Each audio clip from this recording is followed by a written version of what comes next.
Good evening, and thank you for joining us at tonight's commencement ceremony. My name is Lily Nyman, and I am the senior class treasurer. I have the distinct honor of introducing our class valedictorian tonight, Will Tavis. Will is a well-rounded individual whom I have had the pleasure of getting to know through National Honor Society. His commitment to his school and community is plain to see. From volunteering in the functional life skills classrooms to earning the Cornell Book Award, Will has left his mark within the walls of SHS. Aside from excelling in school, Will is an accomplished trumpeter who has been selected for the Maine Jazz Festival twice and selected for the District Honors Jazz Band 3 times. In addition, he received the Outstanding Musicianship Awards for trumpet in both Jazz Combo and Jazz Ensemble at the University of New Hampshire Jazz Festival. Will is a registered therapy dog handler and for the past 5 years has donated countless hours to visiting and volunteering at local nursing homes. He is part of the St. Max Outreach Ministry program at Scarborough Terrace and the Pine Point Nursing Facility, and without a doubt, will continue to donate his time and talents in his future endeavors at Northeastern University and beyond. Without further ado, I present to you our class 2017 valedictorian, Will Tavis.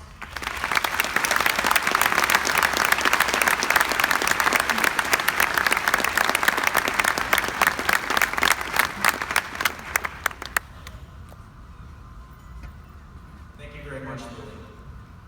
It is an honor to speak to all of you tonight on behalf of the class of 2017.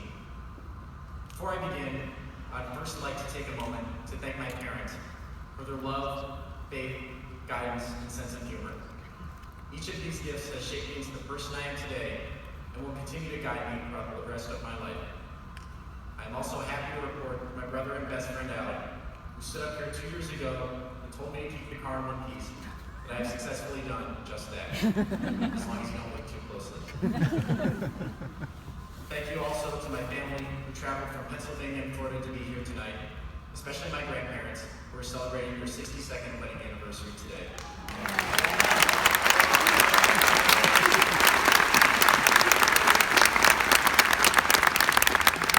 Congratulations, and thank you for sharing your day with me. I love you all.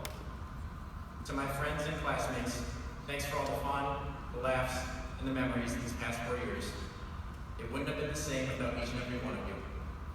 Finally, the faculty and staff of Scarborough High School, thank you for your dedication and commitment to the students here. You have played a huge role in our success, and we would not be here without you.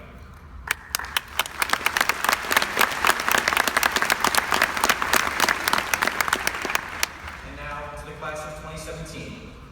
We are the last class to graduate from Scarborough High School. We're all born in the 20th century. We are the end of an era. Literally. You might be wondering, what was going on at this time, 18 years ago in 1999? Excellent question.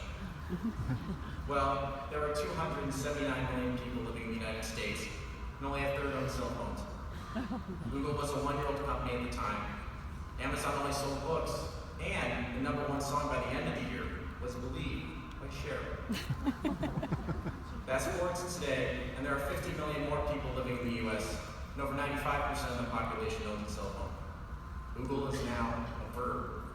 Amazon is worth nearly $500 billion, selling everything from groceries to computers.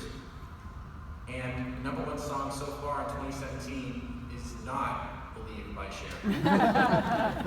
So what does all this mean? What's the point?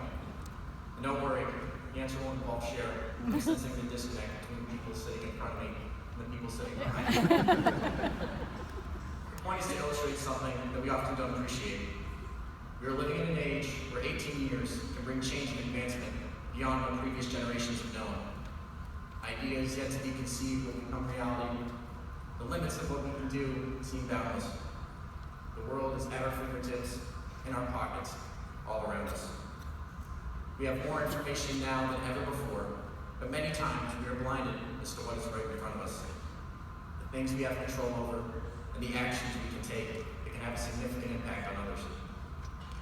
I'm reminded of a simple model from Mother Teresa: do small things with great love. I believe this tells us the most meaningful things that we can do in this life can come from the small things that we do every day. Every day, we can make the conscious decision to be active doers of good. We have the opportunity to use our talents and gifts to make someone's life better. I'd like to tell you about someone who I had the fortunate meeting a few years ago at the Pine Point Nursing Facility. Her name was Elizabeth, and she was only 45 years old when I met her, near the end of what would be a courageous 8-year battle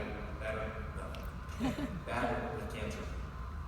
She was confined to her bed and seldom left her room, but had an amazing impact on the world around her.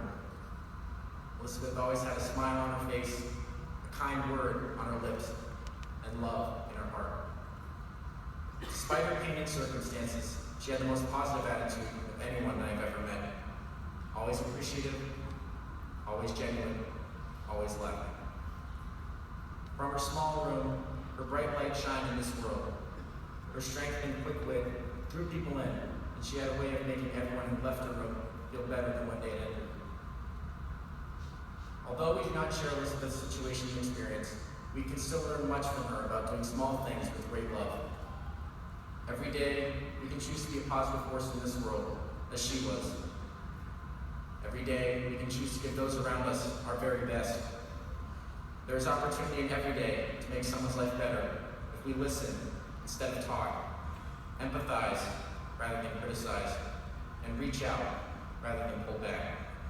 And a lifetime of doing small things with great love add up to a lifetime of great things. Our class has been blessed with an amazing amount of talent. I would not be surprised if someone sitting on this stage makes a discovery that could lead to a cure for Alzheimer's disease, or develops a game-changing app, or even wins the Nobel Peace Prize. These are admirable goals and worthwhile aspirations. But many of us will also be called upon to care for an aging parent, nurse a sick child or spouse, counsel a wayward friend, or give comfort and aid to a stranger in our community. These are noble acts and honorable deeds that we can choose to do every day. Each of us can open our hearts and use our unique set of talents and gifts to make the world around us better than what it was before. Then we will be doing what truly matters. We will be doing good for others. So tonight, as we celebrate an end to a chapter in our lives, we also celebrate a new beginning. Up until this point, our lives have been fairly structured, each year logically progressing into the next. Our days built upon bells, tests, and practice times. However, as we go out into the real world, we will have more freedom, more time to do what we choose to do. But there will also be more chaos, more opportunities to become sidetracked, more opportunity for distraction. But we must not lose focus. We must always strive to be active doers of good. We must always remember what truly matters in this life. So, as we move on to the next stage of our lives, I challenge the class of 2017, take care to do the small things. Do them to the best of your ability. Do them with passion. Do them for others. Do them with love. It's these small things that make up the journey of your life as you reach toward your aspirations. It's these small things that touch and influence those around you, oftentimes without you knowing it. It's these small things that will build the mosaic of who you will become until your last day.